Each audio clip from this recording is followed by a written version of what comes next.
Donc moi, je suis Charline Bourgeois-Taquet, j'ai fait le film. Thomas Messias, il est journaliste de cinéma, il est invité dans ce festival et comme il a vu le film aussi, il va nous aider à en parler. Et monsieur Georges Arabatsis, qui est professeur d'université ici à Athènes et qui va aussi nous parler du film. Le cinéma, πώς θα τα πω στα ελληνικά, έτσι μια μικρή εισαγωγή. Et donc parler en grec, une petite introduction sur les relations entre le genre et le cinéma. Il y a des relations aussi fortes que celle-ci parce que le genre est considéré comme une représentation et le cinéma est aussi une représentation, d'où la relation qui en émane. Le cinéma commence comme un art qui est influencé par le mélodrame et l'image des genres au cinéma telle qu'elle commence sont assez stéréotypées et codifiées. Et la référence ici, c'est le cinéma américain, Hollywood, où l'homme c'est un homme, la femme est une femme. La relation s'inscrivent dans le cadre d'un mélodrame avec des références faites à l'homosexualité sont toujours indirectes, jamais directes.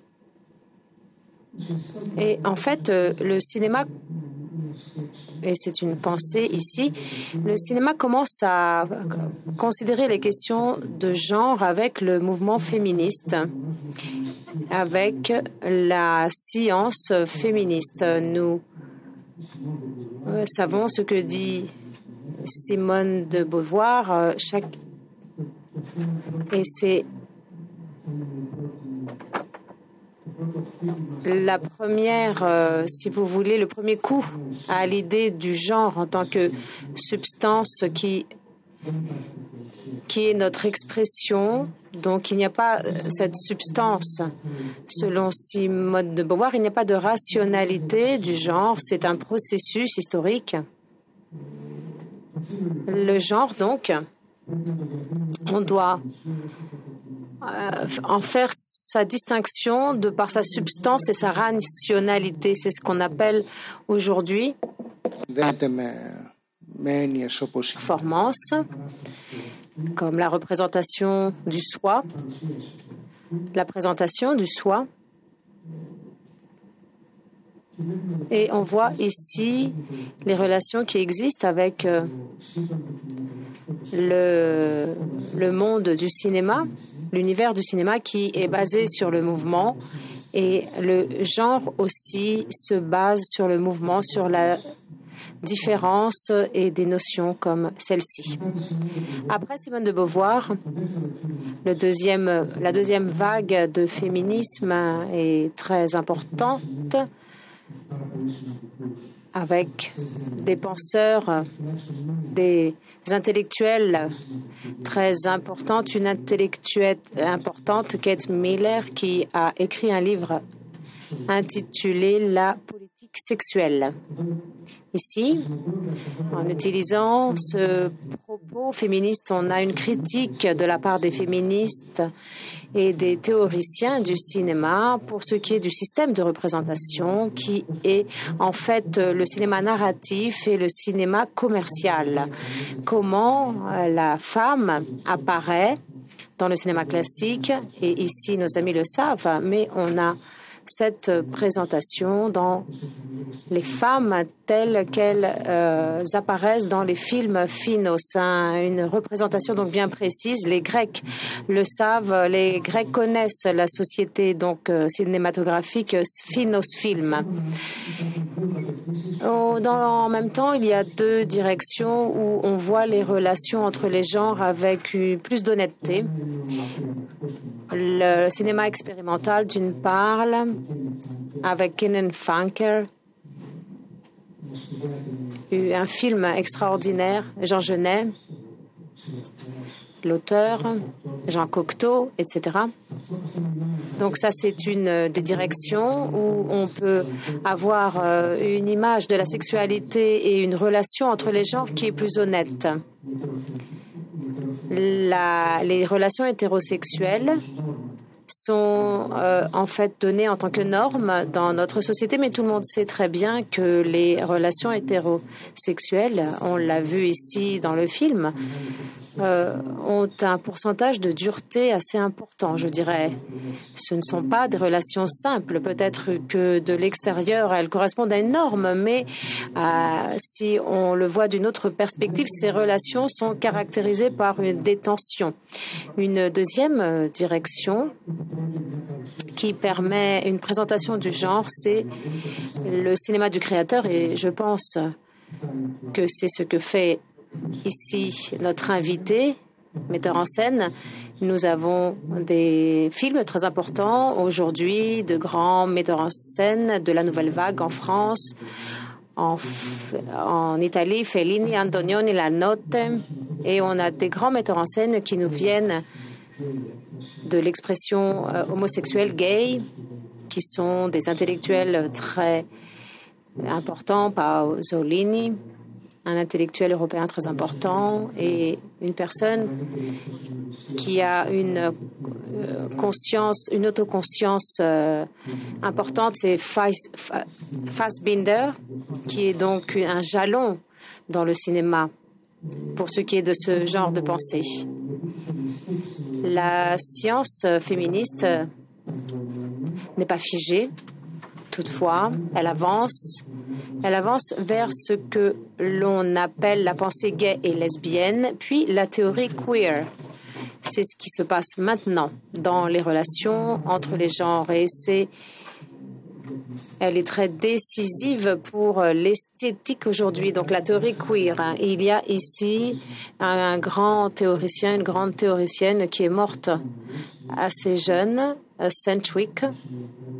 Pour tous ceux qui s'intéressent, je pense que c'est une grande intellectuelle de notre époque, la représentante de cette théorie queer.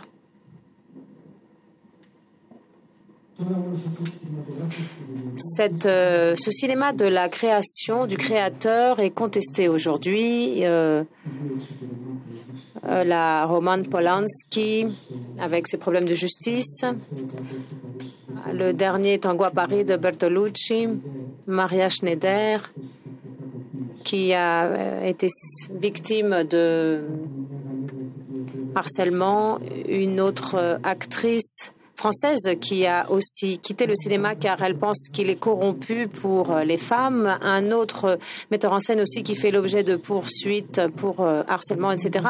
Il y a donc une idée selon laquelle le cinéma du créateur demeure un discours, en fait, reste un discours, en fait, un peu sexiste, même lorsqu'il essaie de parler avec une certaine honnêteté pour ce qui est des relations avec les femmes. Ici, il y a un changement. La théorie queer essaye d'assimiler la culture de la masse, parce que la culture de la masse, comme la télévision par exemple, est dotée d'une influence psychologique très grande sur le public. Et en fait, toutes ces différenciations du genre peuvent utiliser la culture de la masse pour pouvoir avoir un impact sur l'opinion commune, pour qu'il y ait peut-être une plus grande tolérance ou si ce n'est une acceptation plus grande de personnes qui s'expriment d'une manière différente pour ce qui est du genre. Le problème ici, c'est que la culture de la masse peut avoir un impact sur l'opinion commune pour pouvoir formuler une idée sur le sexe. Et ce processus entre ces deux choses ne sont pas très clairs. Ce processus n'est pas très clair pour ce qui est de ce que j'en pense moi. Et l'idée que la culture de la masse peut-être aider cette différenciation sexuelle est un problème. J'aimerais maintenant dire 2 mots sur le film que nous avons vu. C'est un film qui a été fait sous l'influence d'Éric Rohmer. Je ne sais pas si vous avez vu ces films. C'est un metteur en scène très important, un très grand metteur en scène, très grand réalisateur, Éric Rohmer. J'ai eu le plaisir, la joie d'être son élève à Paris. Il faisait des cours à l'université. C'est un cinéma du dialogue, mais en fait, c'est un cinéma de l'espace. Il s'occupe beaucoup de l'espace pendant ses cours. Il nous parlait beaucoup de l'espace. Combien le cinéma arrange l'espace. Et il nous parlait de cette transition entre la nature et la culture. Il nous parlait de Murnau. Si vous avez vu le film Nosferatu, où on a quelqu'un qui va dans la nature et au lieu de trouver la nature, il trouve ces fantômes qui sont en fait Dracula. Murnau, pour lui, était un très grand metteur en scène et réalisateur. Et la source de son inspiration n'est pas son boulevard, même s'il y a beaucoup de dialogues, c'est le grand roman. C'est un cinéma qui a un grand rapport avec le roman. Je vais dire deux mots. Nous avons ici un parcours, une excursion en fait à la campagne, et c'est en fait l'objectif, c'est pour pouvoir conquérir le cœur de Bruce. Cette campagne ne se fait pas dans la nature, elle se fait dans un espace, un empire que l'on appellerait un empire des signes.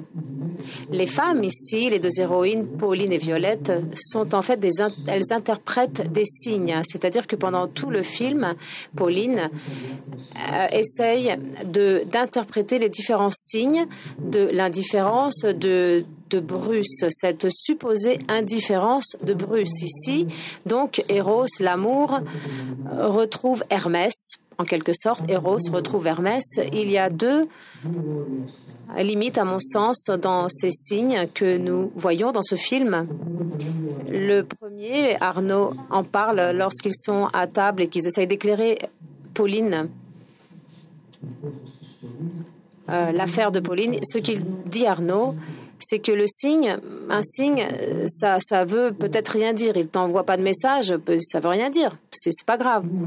C'est une affaire, en fait. Enfin, cette hypothèse, on ne l'étudie pas assez sérieusement parce qu'en fait, on fait toujours des interprétations quand il s'agit d'amour. Et le fait de ne pas examiner cette hypothèse montre la façon dont la metteur en scène traite de l'amour. Donc ça, c'est la première limite. Et à la fin, la deuxième limite, quand ce signe apparaît et qu'il disparaît, en fait, personne ne peut comprendre ce qu'il se passe réellement. Entre ces deux limites, à savoir que les signes, ça ne veut rien dire et que quand les signes existent, ils disparaissent très vite, sans avoir le temps d'interpréter ces signes.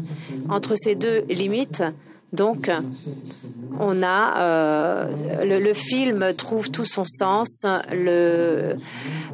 L'amour est une question d'interprétation des signes plus qu'une relation de corps. Et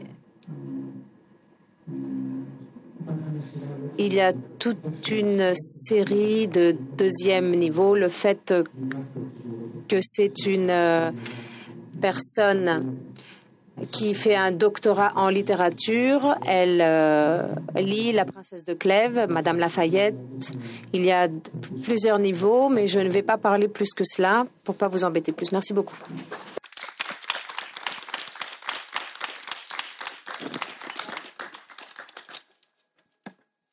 Merci beaucoup. Bon, moi, c'est pas vraiment mon métier de porter des discours théoriques, donc je vais pas réussir à parler aussi bien que Georges. Je vais essayer de vous dire, de vous parler un peu de ce film que vous avez vu et d'un autre. Et puis, si vous avez des questions ou si vous avez envie d'intervenir, surtout faites-le, parce qu'en plus, il est très tard, tout le monde est fatigué, Enfin, je vais pas vous embêter trop longtemps. Puisque le thème de ce festival, c'est l'amour, ça tombe bien, parce que c'est à peu près la seule chose qui m'intéresse, moi, dans la vie et dans mon travail. Et d'ailleurs, pendant assez longtemps, j'étais un peu complexée, parce que je me disais que c'était peut-être un petit sujet, ou que j'aurais peut-être mieux fait de m'intéresser à des choses sur le monde comme il va. Et puis un jour, j'ai lu une interview de Cassavetes qui disait que voilà, c'était la seule chose sur laquelle il avait envie de travailler, la seule chose qui l'intéressait. Ça m'a un peu décomplexée. Donc ce film, Pauline a servi, c'est une comédie sur l'aliénation amoureuse. Et en fait, le sujet amoureux, enfin une personne amoureuse, ça peut donner lieu évidemment à toutes sortes de films, à des films lyriques ou un peu mélodramatiques comme Sur la route de Madison, à des films un peu tragiques comme Titanic, à des films naturalistes comme César et Rosalie, à des comédies romantiques comme Coup de foudre à Notting Hill. Voilà, il y a plein de traitements possibles, il y a plein de registres possibles. Et là, j'avais envie de m'intéresser à l'ambivalence du sujet amoureux qui est, en fait, enfin, disons, dans cette situation-là de manque, d'attente et d'aliénation, le sujet amoureux, en l'occurrence Pauline, est à la fois tragique, parce que elle, dans la situation qu'elle vit de l'intérieur, elle prend vraiment ça au tragique. Elle vit quelque chose d'éprouvant, d'angoissant, de déprimant. Mais quand nous, on la regarde de l'extérieur, plutôt comme un objet, ça donne une comédie, parce que son anxiété est dérisoire, cocasse. Et j'avais envie de m'amuser avec ce phénomène de l'obsession amoureuse. Donc je suis partie d'une lecture des fragments d'un discours amoureux de Roland Barthes. Et j'ai prélevé dans le texte tout ce qui concernait l'obsession latente, parce que je savais que ça pourrait donner lieu à des choses drôles. Et puis aussi, je me disais que j'avais envie que le spectateur puisse s'identifier au personnage de Pauline, et je me disais qu'on pourrait rire aussi de soi, parce que je pense que beaucoup de gens se sont retrouvés un jour ou l'autre dans cette situation-là. Presque tout le monde, je dirais.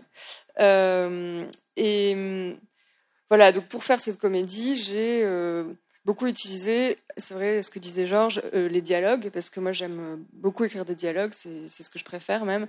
Et donc j'ai voulu pousser ça, et donc il y a une espèce de logorée du personnage, un discours qui tourne complètement à vide, et j'avais envie de montrer la manière dont son obsession la coupe du monde, la coupe des autres, et la manière dont elle finit comme ça complètement seule, enfermée dans une bulle et frôlant parfois le délire. Tu veux parler ?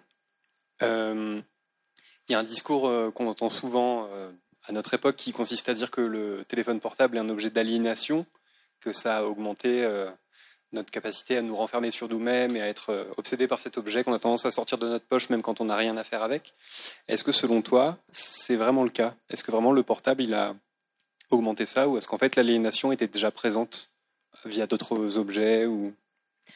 Je pense que le téléphone portable fait beaucoup de mal. Enfin oui, je pense qu'on perd énormément de temps avec ces objets-là, et je pense en effet que dans les cas comme ça d'obsession amoureuse, ça devient vraiment grave, quoi, et que ça nous rend bêtes même. Et j'avais envie, bien sûr, de me moquer de ça, de cet esclavage, quoi, vis-à-vis du téléphone, et de cette manière aussi dont ça induit une surinterprétation des signes dont parlait Georges. Mais je pense que l'aliénation amoureuse existait bien avant le portable. D'ailleurs, dans le texte de Barthes, il décrit la manière dont lui attend des nouvelles d'un homme qu'il aime. Et le problème, c'est que justement, il n'y avait pas de téléphone portable à l'époque, donc quand il attend un coup de fil, il reste bloqué chez lui toute la journée. C'est-à-dire qu'il ne peut même pas sortir, parce qu'il se dit que ça va forcément être le moment où il sort acheter le pain. Ça va être à ce moment-là que le mec va l'appeler, que son téléphone va sonner. Et donc, il reste toute la journée à rien faire.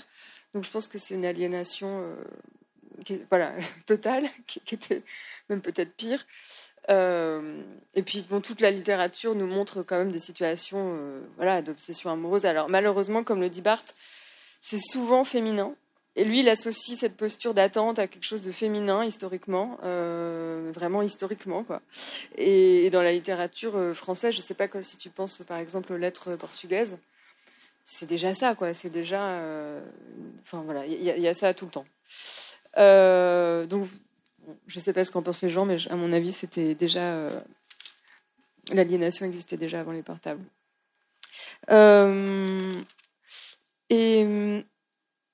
Ah oui, Barthes prétend que l'attente, c'est typiquement féminin, mais heureusement, ou ironiquement ou heureusement, moi, ce film, il est sorti en 2018, donc ça fait déjà 4 ans, et à l'époque, j'ai eu beaucoup de rencontres avec le public, il y a eu beaucoup d'hommes ou de jeunes hommes qui m'ont dit qu'ils s'étaient reconnus dans Pauline, ce qui m'a quand même fait plaisir et un peu rassurée. Oui, pour continuer un peu sur cette idée de la comédie, il y avait une sorte de défi dans ce film qui était de représenter l'attente, mais sans ennuyer le spectateur. Parce que moi, je déteste m'ennuyer et je suis très impatiente, donc j'avais vraiment pas envie qu'on s'ennuie. Et c'était vraiment l'enjeu majeur. Et encore une fois, ça passe par la logorée, la prolifération du discours. Et il y a quelque chose qui m'intéressait beaucoup, c'était de travailler sur la relation entre la parole et l'énergie des corps. Parce qu'il y a certaines personnes qui prétendent que le cinéma, c'est purement une affaire d'image et que les films dialogués, c'est pas vraiment du cinéma. Et moi, je pense qu'ils se trompent. Et je pense que la mise en scène peut venir de la parole, peut venir de la langue. Et là, j'ai demandé à l'actrice Anaïs de Moustier de travailler énormément cette énergie de parler très vite et de se déplacer toujours en même temps. Et il y a eu des fois, même au tout début du tournage, où elle trouvait ça un peu difficile parce qu'elle avait peur que ça soit artificiel, de parler aussi vite, de se déplacer tout le temps. Et dans la scène, la grande scène de délire où elle est toute seule, où il y a un montage très cut, je lui ai demandé de la jouer debout, comme ça, en faisant plein de mouvements. Je pensais à Jenna Rollins dans certains films de Cassavetes, et Anaïs, au départ, m'a dit non, moi, je vais rester assise, et je vais dire tout le texte en étant assise, parce que c'est pas naturel pour moi de me lever. Et en fait, j'ai un peu insisté, et c'était comme une sportive qui avait besoin de se chauffer, parce que elle a fini, au bout de je sais pas combien de prises, par m'écouter, elle s'est levée, et puis là elle a encore fait pas mal de prises pour se chauffer, et au bout d'un moment elle a trouvé le truc, et elle se déplaçait, et toute la mise en scène était vraiment collée à ses déplacements, et tout venait de l'énergie de la langue. Donc voilà, c'était ça aussi qui m'intéressait avec ce court-métrage. Et donc en 2021, donc l'an dernier, tu as sorti ton premier long-métrage qui s'appelle Les Amours d'Anaïs, qui a été présenté à la Semaine de la Critique au Festival de Cannes, avec la même actrice, Anaïs de Moustier. Est-ce que tu le décrirais, je ne sais pas si on peut le résumer, c'est pas forcément facile, mais est-ce que tu le décrirais toi comme une sorte de prolongement de Pauline Asservie, avec des thèmes qu'on retrouve, avec des motifs qui se répètent? Bon là je vais pas en parler en détail parce que vous l'avez pas vu, mais il se trouve qu'il sort en Grèce en fin juin je crois, donc vous pourrez le voir. Mais c'est vrai que c'est quand même un prolongement de cette recherche et de ce travail, à la fois sur le rythme, à la fois sur l'amour. Enfin ça a vraiment beaucoup de liens avec ce film-là. Mais la différence, je dirais, c'est que ce film est presque entièrement au second degré parce que en fait l'objet aimé n'est jamais là. On n'a jamais de scène entre Pauline et l'homme qu'elle aime. Alors que dans Les Amours d'Anaïs, le long métrage, on a bien sûr la présence de tous les personnages. Parce qu'en fait, c'est un triangle amoureux. C'est l'histoire d'une jeune femme qui a une histoire avec un homme marié et qui va devenir très curieuse de sa femme et qui va avoir envie de la rencontrer. Et ensuite, ça va un peu basculer. Et donc, ouais, la différence entre le court et le long, c'est aussi que j'ai... justement, je suis allée un peu plus loin dans l'exploration du langage du corps, et dans toute la deuxième partie du film, il y a vraiment une histoire d'amour et de désir qui se déploie, et c'est beaucoup moins bavard. J'ai beaucoup travaillé avec les deux actrices sur les regards, sur les silences, et il y avait aussi un grand défi pour moi qui était de représenter le désir et la sensualité, l'érotisme, et il y a notamment une scène d'amour, et moi, je suis souvent frustrée au cinéma quand je vois des scènes d'amour parce que je trouve que on nous place trop souvent dans une position de spectateur et on est très extérieur à ce qui se passe. C'est souvent filmé en plan large, c'est très descriptif et ça ne restitue jamais l'expérience que j'ai moi de l'amour. Et donc, dans mon film, j'ai eu envie d'essayer d'attraper quelque chose de cet érotisme, enfin d'être dans la sensation en fait. Donc j'ai fait beaucoup d'efforts avec le chef opérateur et puis en travaillant avec les actrices avec qui j'avais fait des répétitions et en cherchant moi aussi de mon côté, j'ai essayé d'être très près des actrices, très près de leur visage, de leur peau, de leur corps. Donc vraiment des plans serrés pour qu'on soit avec elles, qu'on ait l'impression d'être vraiment dans la scène.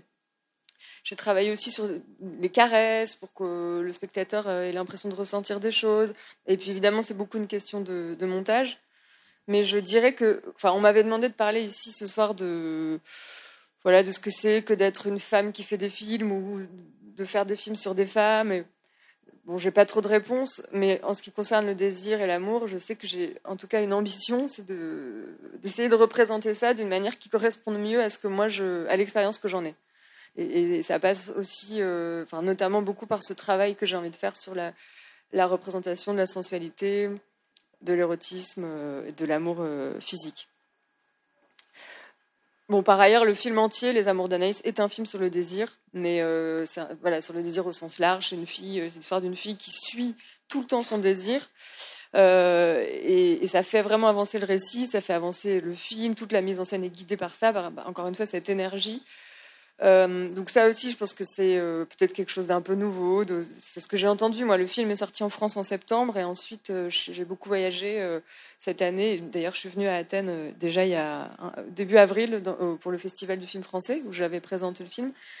Et beaucoup de spectateurs dans les débats et beaucoup de journalistes aussi relèvent le fait que c'est rare, enfin c'est nouveau, des personnages de jeunes femmes comme ça, qui sont très libres, qui demandent aucune autorisation pour agir, pour aimer, pour désirer, et puis qui correspondent pas forcément à l'idéal féminin de douceur et de gentillesse et d'altruisme et de don de soi, mais Anaïs dans le film, c'est vraiment une fille assez déterminée à suivre son désir. Et donc si ça c'est quelque chose de nouveau, tant mieux, parce que moi je suis bien décidée et puis si ça fait changer un peu les mentalités, tant mieux, parce que moi je suis bien décidée à continuer sur cette pente et à représenter des femmes, parce que c'est vrai que spontanément c'est ce qui m'intéresse le plus. C'est des histoires d'amour, mais des histoires de femmes aussi. Et voilà.